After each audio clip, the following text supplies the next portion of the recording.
Hi friends, നമുക്കിന്ന് എളുപ്പത്തിലൊരു sandwich ഉണ്ടാക്കാം. അതിനായിട്ട് ഒരു ക്യാപ്സിക്കം, ഒരു തക്കാളി, ഒരു സവാള, 2 പച്ചമുളക് ഇവ ഞാൻ ചെറുതായിട്ട് കട്ട് ചെയ്യുക. എന്നിട്ടൊരു പാൻ വെച്ച് അതിലോട്ട് 2 സ്പൂൺ എണ്ണ ഒഴിച്ച് കുറച്ച് വെളുത്തുള്ളി ചെറിയ പീസാക്കിയിട്ട് ഒന്ന് ചെറുതായിട്ട് ഫ്രൈ ചെയ്തെടുക്കുക. ചെറുതായിട്ട് ഫ്രൈ ചെയ്തതിന് ശേഷം അതിലോട്ട് ഒരു അരിഞ്ഞു വെച്ച സവാളയും ഇട്ടൊന്ന് വഴറ്റണം.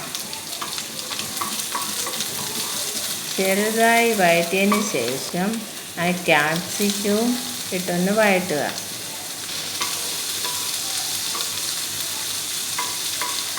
ഒന്ന് വഴറ്റിയിട്ട് ആവശ്യത്തിന് ഉപ്പും ഇട്ട് ഒന്നുകൂടി വഴറ്റുക.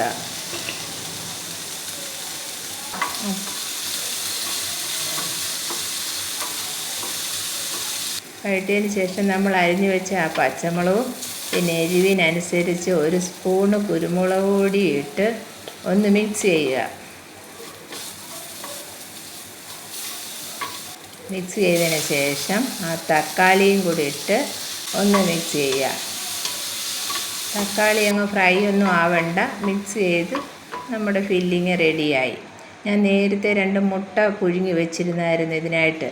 ആ മുട്ട ചെറിയ കഷണങ്ങളാക്കുക. ആ മുട്ടയിലേക്ക് ഫില്ലിങ് ഇട്ട് 1 സ്പൂൺ ഒറിഗാനോ,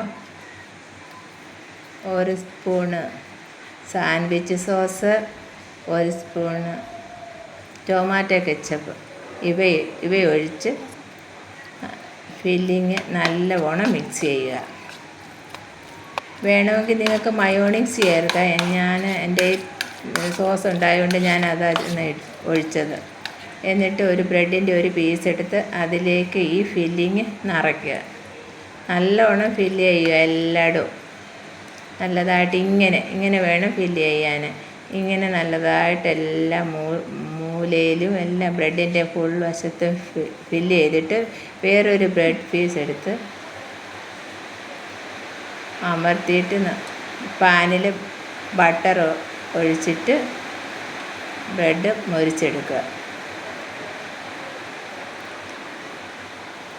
ഇത് ബ്രൗൺ ബ്രെഡാണ്. 2 വശവും മൊരിച്ചെടുക്കുക. നല്ല സൂപ്പർ എഗ് സാൻഡ്വിച്ച് റെഡിയായി. നിങ്ങളും ഇങ്ങനെ ഒന്ന് ട്രൈ ചെയ്ത് നോക്ക്.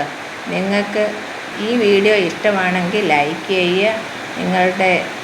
എൻ്റെ ചാനലൊന്ന് സബ്സ്ക്രൈബ് ചെയ്യുക. നിങ്ങളുടെ കമൻറ്റ് ഞാൻ പ്രതീക്ഷിക്കുന്നു. Okay, by.